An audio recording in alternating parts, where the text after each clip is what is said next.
Hello everyone, welcome to the Math Bender. I'm Adnan Zaidi, and in this section we'll talk about trigonometry equations, how we solve them.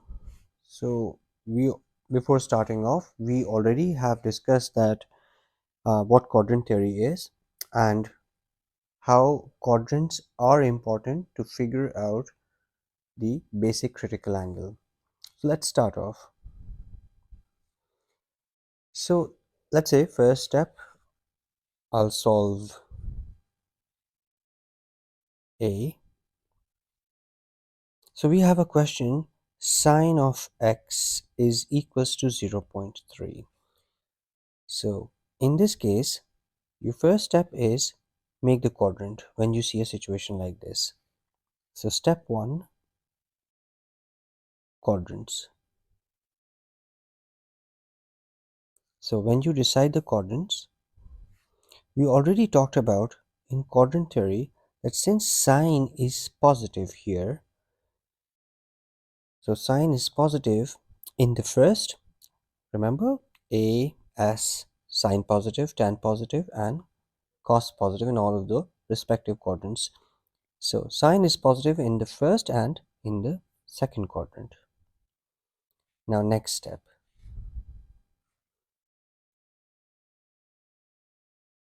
Take the angle out.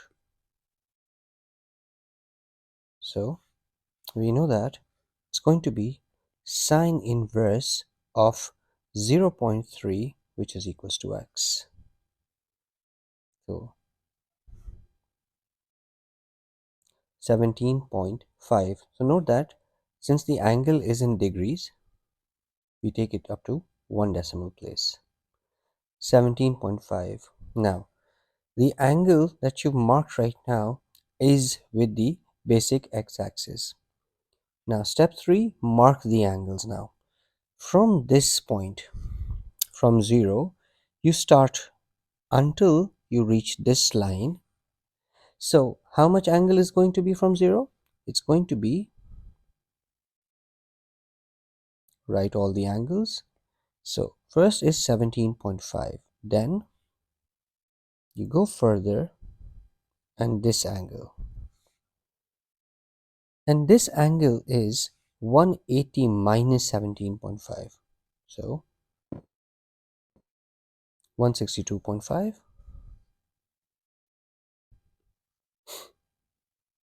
and that's it. So let's say another question here. I'll try to solve this one. So 2 cos x plus 1 equals to 0. It's a trig equation, and you have to find out all the angles between 0 and 360. So first step, solve this and make cos x the subject, equals to negative 1. Cos x is negative 1 over 2. Now make the quadrants. Now cos is negative, so since cos is positive in the first and in the last, so cos is negative in the second and in third. So these are going to be the angles. These are the basic angles. So find out x, which is going to be cos inverse of 1 over 2, positive. You remember that this negative sign only is to tell you the quadrants it's gonna lie in. So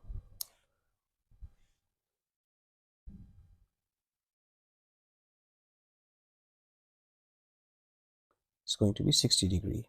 So you write the angles 60 and 60. Next step, the angle is going to be from 0 till this point, and the other angle is this.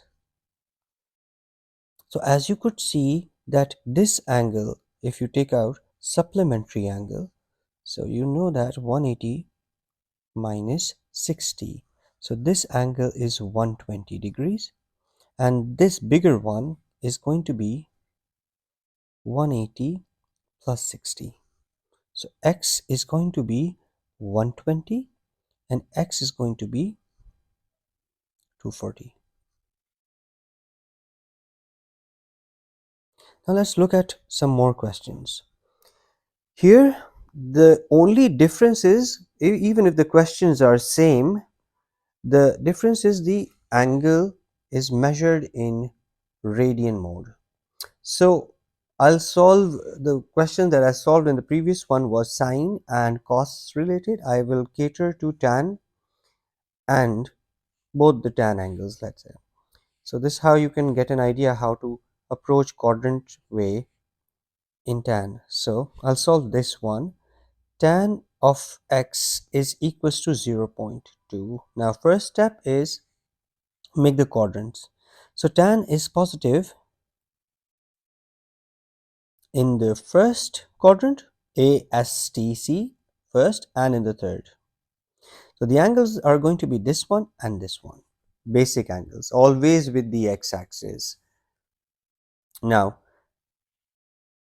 find x. So x is equals to tan inverse of 0.2.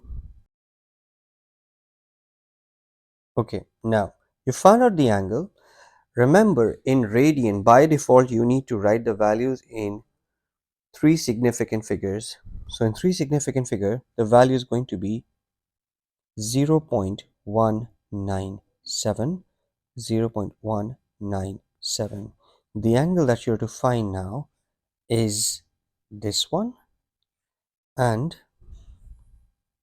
this whole thing. So x is going to be, as you could see, this remains as same as 0.197, but this angle, so up till here 180-degree represent pi radian, so it will be pi plus 0.197. You add pi to 0.197, so first angle is 0.197 and the next angle is going to be 3.34. Now let's look at this angle here. So tan x is -3. First step, tan is negative. Since tan is positive in the first and third, it's going to be negative in the second and fourth with the x-axis. So x is going to be tan inverse of 3. Already told you negative sign just to figure out how many quadrants, which quadrant is going to lie in. So tan inverse 3 is going to be 1.25, 1.25 and 1.25. Now marking the angles. So the angle that we require is this, which is going to be pi 180-degree or pi radian minus 1.25. And the whole thing up till here.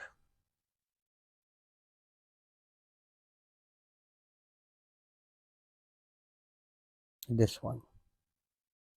So as you could see, it is just 1.25 short of complete rotation. So we can write this as 2 pi minus 1.25. So writing down their values,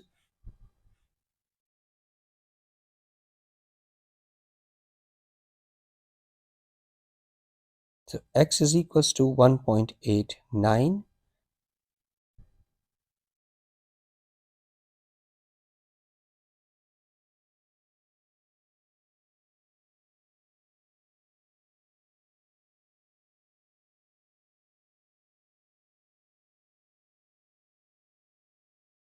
This is how you approach in radian. So first step is, now let's look at another question here.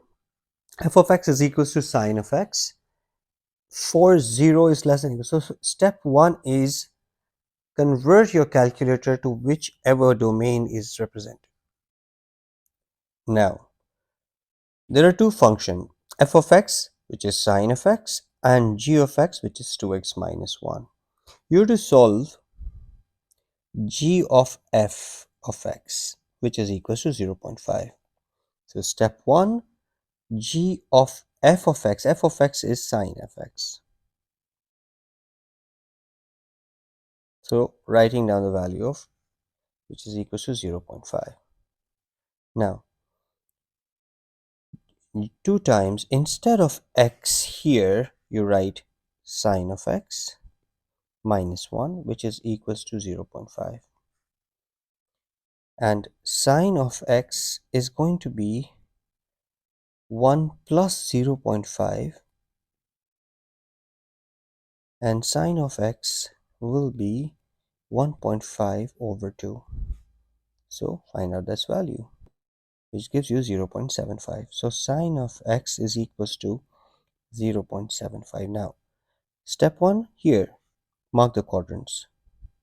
So the quadrants is gonna lie in, since sine is positive, you can see the positive first and second. Next step, find out the value of x is equals to sine inverse of 0.75.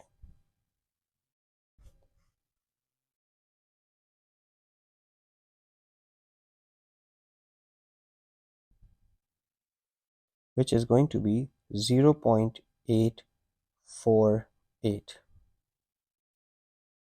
and 848. Now, first is this one. So x is equals to 0.848.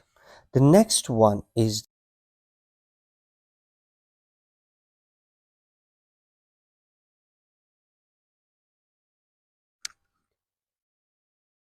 so finding out the value of pi minus 0.848, which is going to be 2.29. So x is 0.848 and pi minus 0.848, which is 2.29. Now, as you could see that the domain of the curve is 0 to pi over 2. So let's look for what is the value pi over 2 could be. Roughly, it's going to be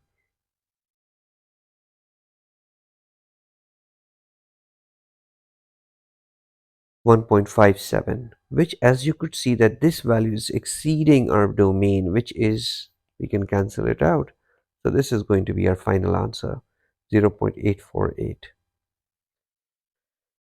In my next session, I'll talk about how to approach similar questions by sketching the curve.